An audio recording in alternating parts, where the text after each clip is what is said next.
1, 2, 3, 4, 5, 1, 2, kedipan 52. Ini kemarin datang dalam kondisi motor mati ya Mas Bro, nggak ada kedipan. Ini semuanya speedometer mati, ini mati semua. Tapi sekarang sudah bisa nyala gara-gara soket ECU di sini dia ngefoam ataupun biasanya terbakar. Ini sudah dibenahi, tapi muncul penyakit lain yaitu kedipan 52 CKP. Berarti ini kita harus bongkar ini di sini. Nah, tentunya motor di sini memang sudah dibawa ke sini dalam keadaan mati total dan berodong. Jadi tugas saya di sini untuk menyalakan motornya. Oke ya Mas Bro.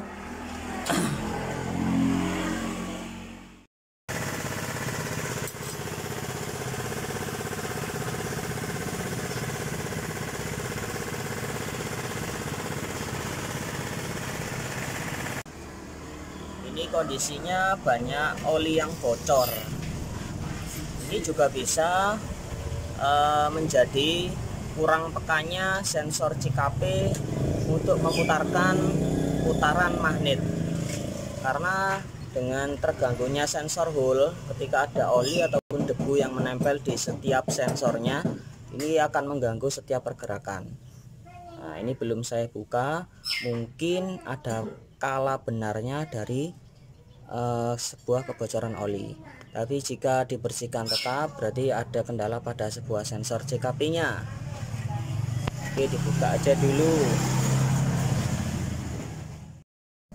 Oke ya Mas Bro, di sini saya juga dapat gambaran ketika sebuah sensor CKP ini terpenuhi dengan sebuah oli.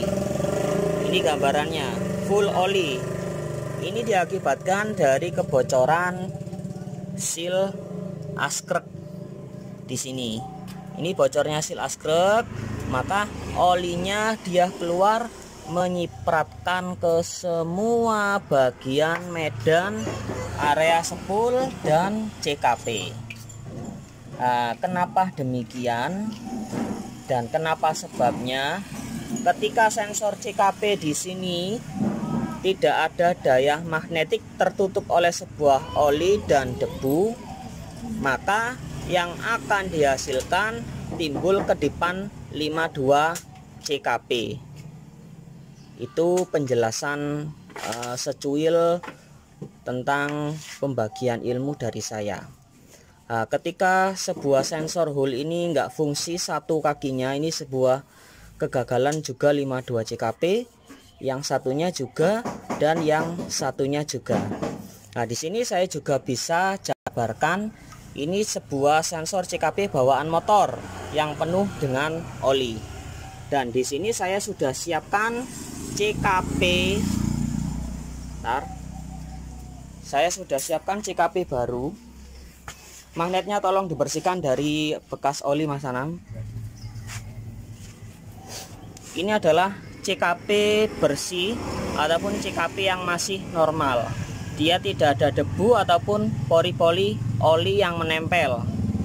Nah, ketika magnet ini tidak ada, maka sensor hole di sini tidak akan bekerja. Tidak ada laporan dari sebuah sensor hole yang dikirimkan menuju ke ECU. Ketika di sini saya pasang, maka tidak ada daya magnetik.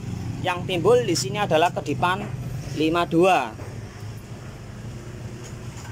1, 2, 3, 4, 5, 1, 2. Padahal di sini adalah sensor CKP-nya masih normal dan bagus.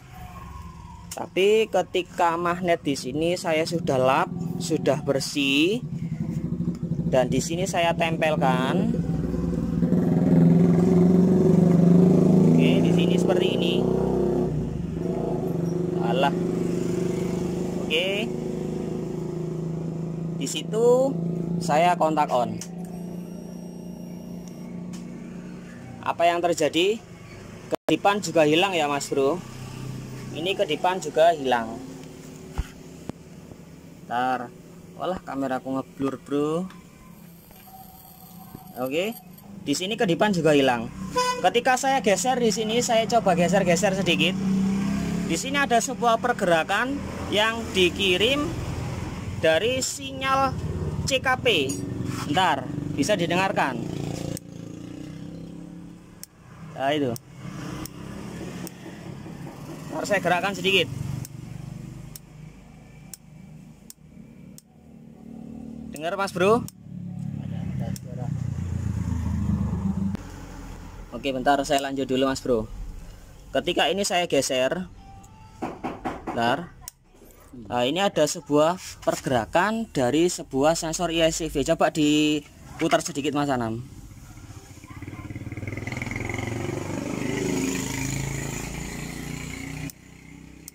Nah, kenapa demikian? Karena di saat pergerakan pertama dari sebuah sensor ini menandakan motor ini pertama kali hidup. Nah, ketika sensor EOT ini sedang dingin, kondisinya dia belum pada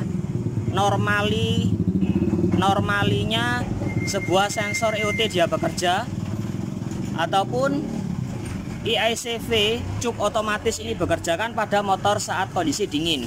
Nggak mungkin cuk ini bekerja ketika motor suhunya saat panas di 80 derajat. Pastinya paling rendah ketika IICV ini bekerja minimal di 45, 35, 50 dia bekerja. Jadi intinya ketika motor ini dingin pasti ada pergerakan dari sensor IICV. Ya itu dia Mas Bro.